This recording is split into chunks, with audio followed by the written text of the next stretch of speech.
बड़ी रौनक होगी भगवान के दरबार में। एक फरिश्ता पहुंचा है जमी से आसमान में। लगता है स्वर्ग सत्ता में कुछ सुखद सुझाव के लिए भगवान ने जन जन के दुलारे और हम सबों के प्यारे कालजयी अटल जी को अपने पास बुलाया होगा। उसी ऊपर वाले से हाथ जोड़कर पवन सिंह की तरफ से एक अनुरोध है।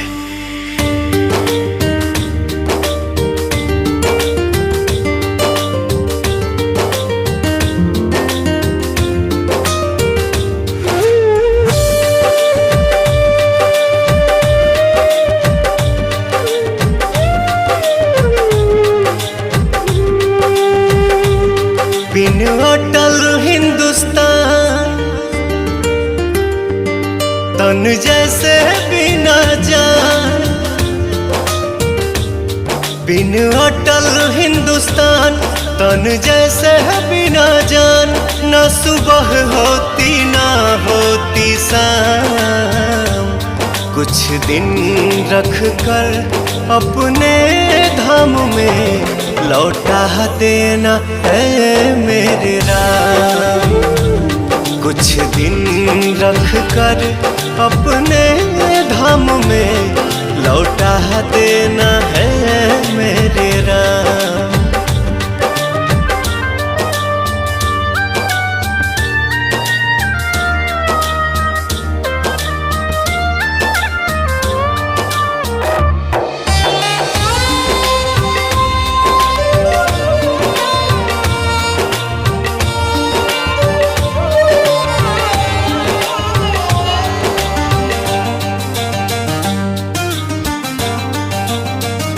जान जन बेकल है ना कोई हलचल है। आज भारत माँ का सोना ये आंचल है।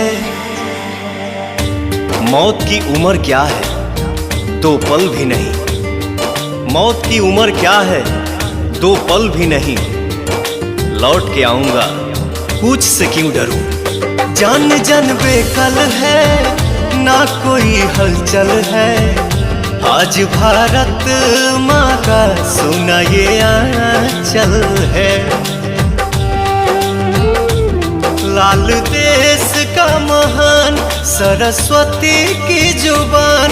अभी जननी का बाकी है काम।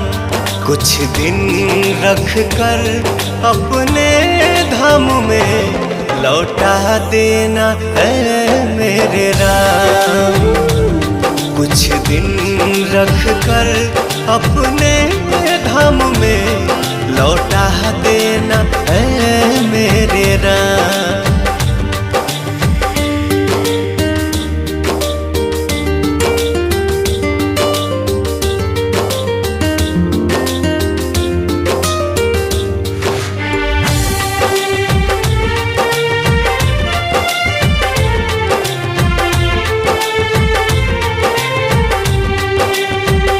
थक कर सोया है लाल मेरा कोमल है। जुबां पे जय हिंद है हाथ में कमल है। जूझने का मेरा इरादा न था। मोड़ पर मिलेंगे इसका वादा न था। रास्ता रोक कर वह खड़ी हो गई। यूं लगा मौत जिंदगी से बड़ी हो गई। थक कर सोया है लाल मेरा कोमल है। जुबां पे जय हिंद है हाथ में कमल है। आज चूम के चरण कहे घुंघरू पवन। मन मतलबी भी करता सलाम। कुछ दिन रख कर अपने धाम में लौटा देना है मेरे राम।